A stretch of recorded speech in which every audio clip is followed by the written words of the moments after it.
کھڑی حرکات، کھڑا زبر، کھڑی زیر اور الٹا پیش، ان کو کھڑی حرکات کہا جاتا ہے۔ ان کو دو حرکات کھینچ کر پڑھا جائے گا، جیسے انگلی کھول کر فوراً بند کر دینا۔ مثلا با کھڑا زبر با، با زبر با، تا کھڑا زبر تا، تا زبر تا، جیم کھڑا زبر جا، جیم زبر جا، قاف کھڑا زبر قا، قاف زبر قا۔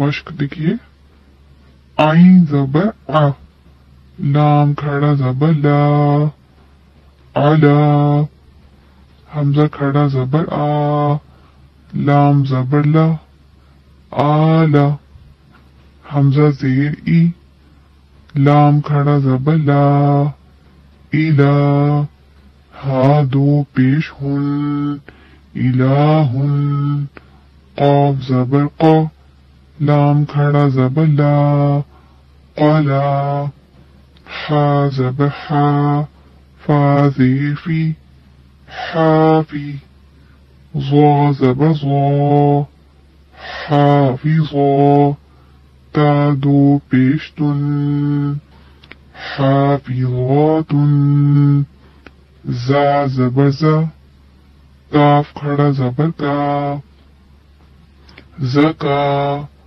تا دو زبر تن، زکاتن، میم کھڑا زبر ما، لام زیر لی، مالی، کاف زیر کی، مالی کی۔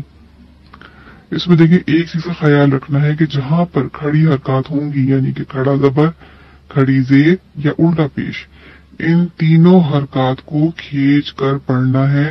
یہ مد اصلی ہے، یعنی کہ یہاں پر دو حرکت کھینچنا لازمی ہے۔ اگر آپ نہیں کھینچیں گے تو یہ حرکات بن جائیں گے، اور حرکات کیا ہے؟